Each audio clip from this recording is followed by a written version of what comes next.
How you doing everyone, and welcome back to another WWE predictions video. Today we are going to be previewing Money in the Bank 2024 that's happening in Canada. There's currently 5 matches on the card. We're going to go through each of them. I'm going to select my winner. Don't forget to like, comment and subscribe, and also hit that notification bell so you won't miss the next video. I want to give out a shout out to Money in the Bank, the first WWE event I ever attended. It happened last year in London at the O2 Arena and I got to go to that. Money in the Bank has a special place in my heart. The first match we're going to predict is going to be the men's Money in the Bank ladder match. Now there's 6 competitors in there. We've got main event Jey Uso, we've got Carmelo Hayes, then we've got Andrade, we've also got Chad Gable in the mix. From last year there's LA Knight as well, and finally we've got Drew McIntyre in the match. There's a lot of things happening in the match. I think the favourite is Jey Uso to be winning the match. He's had an amazing year so far. It's interesting to see if LA Knight would get second time lucky. You know, he was so close to winning it last year. I remember crowd last year got behind him so much. There's also the Chad Gable storyline with the Wyatt Six, and the Wyatt Six have been so good. They've been my favorite thing so far. And then you have Drew McIntyre as well. Who knows if CM Punk would show up and cost him the match. I think there's that pattern that could happen again as well. For my winner, I'm gonna go with LA Knight. I feel like this year could be his year. Up next, what we're gonna be previewing is Sami Zayn versus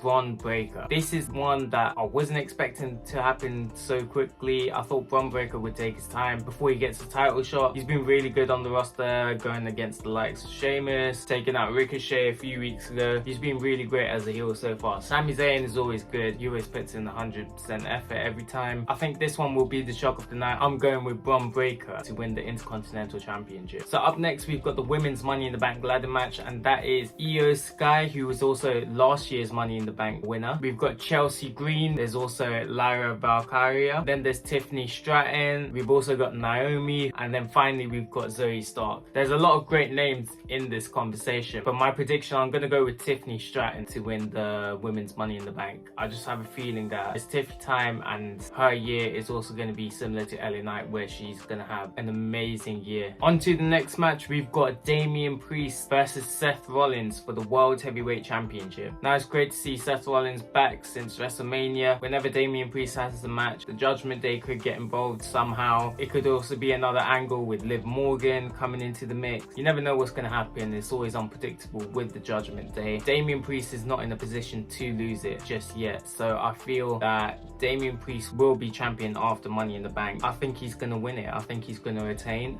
and I think Seth Rollins will lose this match. So my prediction is Damian Priest. And finally, the last match, we have the 6-man tag team match. We've got Cody Rhodes, Randy Orton and Kevin Owens taking on the Bloodline, Solo Sikoa, Tama Tonga and Toa Longa as well. We've seen the debut of Jacob Fatu as well, and we've also seen the Bloodline kick out Paul Heyman, which was very sad to watch. This whole story is building up to the return of Roman Reigns, which is going to be epic, but I do feel that the Bloodline will win this one, only because I can see Jacob Fatu just interfering in some way and just causing a havoc. In this scenario, it's a 4 against 3, so my prediction for this one is going to be the Bloodline. So that's my quick predictions of Money in the Bank that's happening in Toronto, Canada. Again, make sure you're subscribing. I think there's more than 90% of you that aren't subscribed, so please do so. It would really help the channel a lot, and I just want to keep growing it. Thank you so much for watching, and I'll see you all again very soon.